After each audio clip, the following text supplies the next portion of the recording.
Time for my February TBR.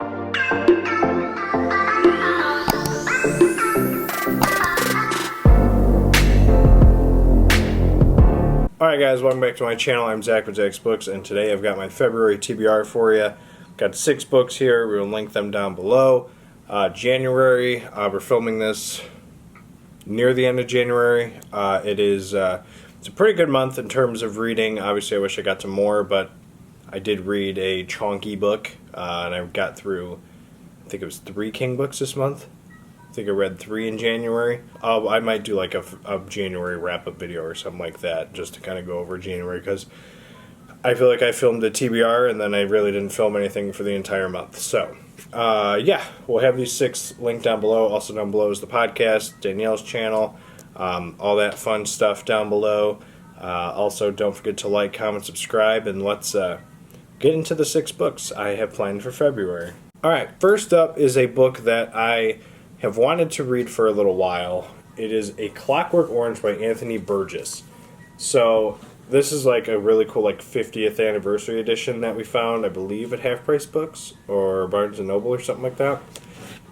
Anyway, it's a story that is a bit controversial. The movie specifically is. I don't know how well the book follows the movie or how well the movie followed the book. We're following a kid named Alex and his droogs, I think is the term they use, like friends or like... I think it's like a term for like friends or something like that. I think this is like a set in like a future that has gone like... It's like not a good future. It's like really weird. It's such a weird movie that I saw when I had watched it. It's been a while since I've seen the movie. But by what I remember seeing, it is a very messed up movie. And if the book is anything like it, it's going to be a really weird book, but I think I'm going to enjoy it because the movie was really cool. It was also by Stanley Kubrick, who did The Shining. So, but yeah, it's basically just following this kid named Alex and like all the bad things he does, and like he basically has to be like treated to like become like a good kid, like a good boy again, but he does all this bad stuff. There's a lot of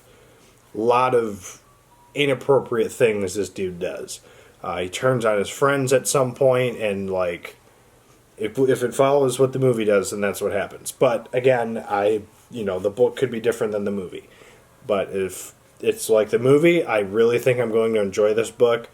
I've wanted to read it for a while. Just never really got the chance to do so. So for February, the month of, Valentine's Day and stuff, figured I'd read Clockwork Orange. But yeah, so I'm very intrigued to get to this. Like I said, this is a really cool 50th anniversary edition. There's some rework stuff done to it. It was revised and everything. So it's a really cool edition, and I absolutely love this cover. And I cannot wait to read this book. If you have read this book, let me know if it is similar to the movie. Don't spoil anything. I mean, I've seen the movie, so if it is, then obviously I kind of know what's going to happen. But let me know in the comments if it is similar to the movie if you have read this book. So there you have A Clockwork Orange by Anthony Burgess.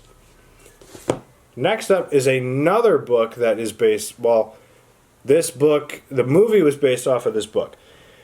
When I was younger, I watched a movie involving 2 magicians, Hugh Jackman and Christian Bale. And they were in a movie called The Prestige, which I guess is a book. I always had made the joke, out of all the movies I've seen, what would be the one that you'd want to see as, a novel? And I either said The Prestige or there's another Hugh Jackman movie, Prisoners. Which, for The Prestige, is a book. It was written a long time ago, I believe, and this is I think this the paperback edition was recent. This has not been a thing that's been out for a long time. This is by Christopher Priest, by the way. I did not say that. I think it's written in diary form, so it's going to be journal entries and stuff like that, versus it being a novel. I believe that's how it's written. But if it's anything, just like with A Clockwork Orange, if it's anything like the movie was, this is going to be a phenomenal book. The movie The Prestige is probably one of my most underrated movies I've ever seen. It's probably in my top 10 of all time. It's such a good movie. If you've not seen The Prestige, I highly would recommend it. It's so, like, it's one of those movies you gotta watch it twice. Unless you just completely follow and understand what's going on. I watched it when I was like 10 or 11, so I didn't really fully understand what was going on. But now I can watch it and know what's happening. So it's one of those movies where it's a complete, like, twisty, turny kind of novel.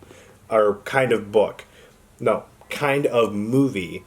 This is the book, and if it's anything like the movie, there's going to be lots of twists and turns in this. It's basically two magicians who are, like, kind of going against each other, like, back in 1878 is what this says.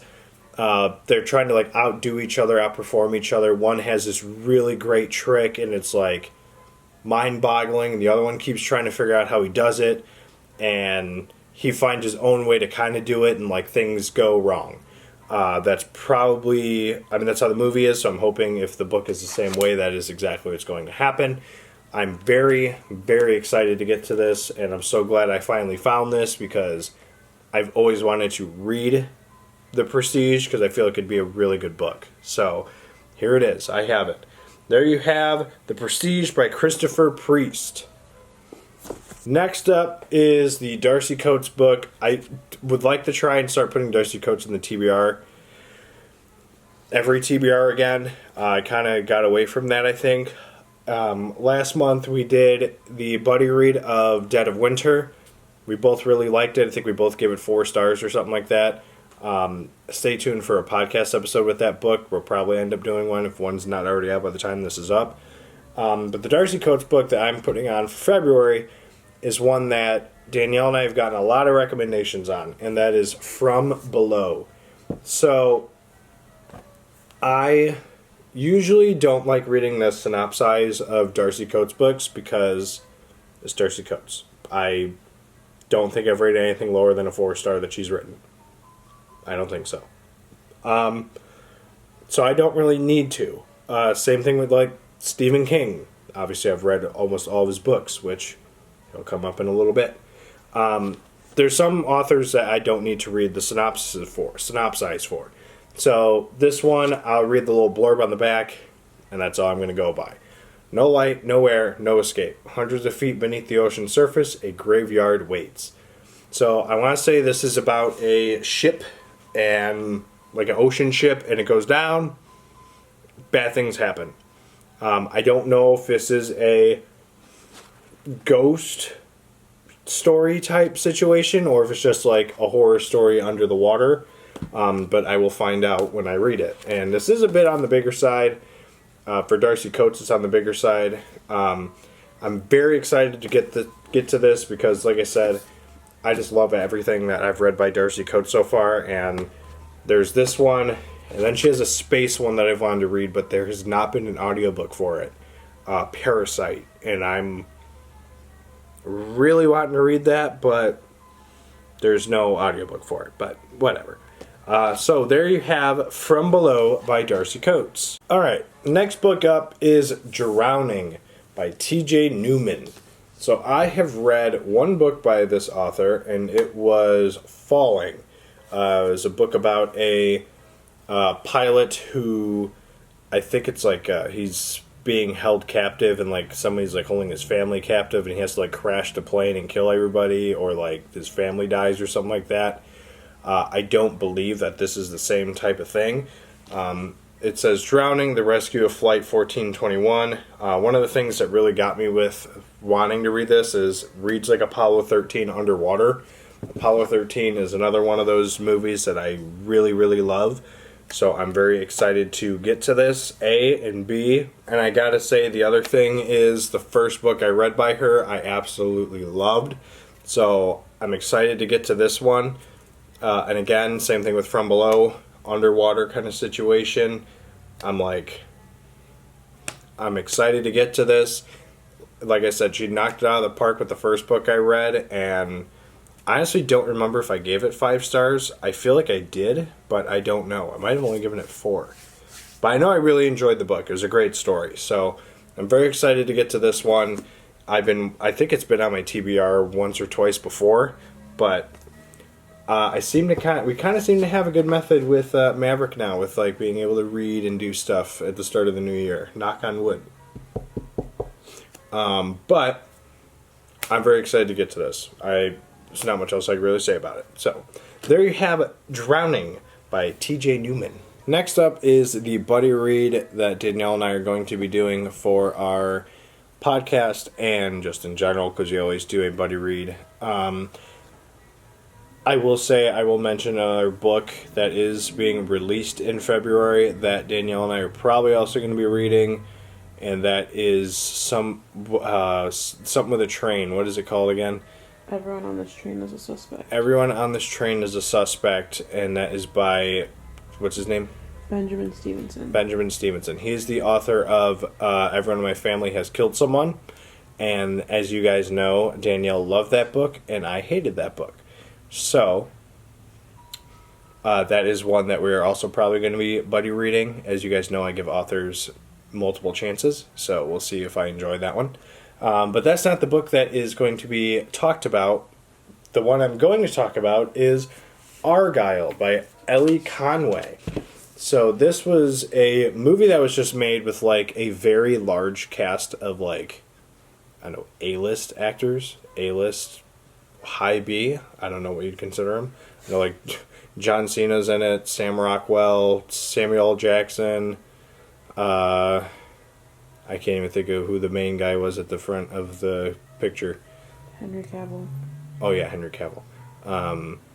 And who? Yeah, there's a lot of people in this movie that are like A-list people.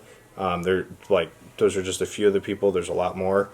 I know really nothing about this, but Danielle said that there's a lot of hype around because of the movie coming out. So let me read the stuff on the back. A luxury train speeding towards Moscow and a date with destiny. A CIA plane downed in the jungles of the Golden Triangle. A Nazi horde entombed in the remote mountains of southwest Poland. I swear I'm a reader, guys. A missing treasure, the eighth wonder of the world, lost for 7 decades, and just one chance for redemption. The greater the spy, the bigger the lie. I really don't know what to say about that. I'm very intrigued with it, and I believe it is... I don't know, it's going to be interesting. I don't, like, it's kind of like just because of the movie, we heard there's some hype with it, and it's one of those ones where, like, Danielle kind of was, I don't want to say she picked it single-handedly. She mentioned it, and I grabbed it, and I was like, okay, let's get it. So we kind of, like, tag-teamed it, but a lot of the times there is, like, that Danielle pick of the month that I usually have. I would say this kind of falls into that category slightly, but it's more of a buddy read than it is a Danielle pick, so... other than that, I don't know anything else about this. I don't think I've read anything by this author before. So we are going to see how this one goes. I am very excited to get to it, though, because I love the buddy reads that we usually have, besides Everyone in My Family Has Killed Someone. But yeah, there you have Argyle by Ellie Conway. Alright, we are here. So this is the final Stephen King book that I need to read to finish everything he has written in terms of nonfiction. No, in terms of fiction. I'm a book person, I swear. I'm very tired. My kid keeps me up at night. I honestly keep myself up at night. Anyway, this is the last fiction book by Stephen King that I need to read. Fiction. He does have a short story collection coming out in April or May or something like that. You Like It Darker? I think it's April or it's May. But this is the last one I have, and it is Hearts in Atlantis. So this, I want to say there are 5 stories in this. There is Low Men in Yellow Coats, which I've heard a lot of good stuff about. Hearts in Atlantis, Blind Willie, Why We're in Vietnam, and Heavenly Shades of Night Are Falling. I think this is a collection, but it's all following one person. I think his name is Bobby. Other than that, I know nothing else about this. I'm excited to get to it. Obviously, it's the last King book, and then I'm done with his current catalog of fiction books, and I'm very excited. I plan to do a rank video. It might take me some time, so don't expect anything in March. My God, don't expect anything in March. We might get something in March. I don't know. So I'm very excited to get to this. It's the last King book. I can't keep saying it enough because like I just finished Nightmares and Dreamscapes right before filming this, and like I'm there, dude. Like this is the hump, and I need to get over it. As soon as I finish it, it's gonna be done. So very exciting stuff. The last King book I need to read before You Like It Darker happens. Hearts in Atlantis. I don't know why I saved this one for last, so don't ask. There's no specific reason. It's just kind of the way how it played out. So, yeah, the last King book, Hearts in Atlantis. Alright, so that is my February TBR. Again, as always, subject to change. January, I actually followed it very well. I think the only addition I had was Nightmares and Dreamscapes. I think I added that one because I just wanted to get it done with. We'll have these 6 linked down below. Again, down below is Danielle's channel, the podcast, the bookstagrams, all that stuff. And let me know what you're planning to read for the month of February down below. And as always, don't forget to like, comment, subscribe. And we'll see you guys in the next video. Later.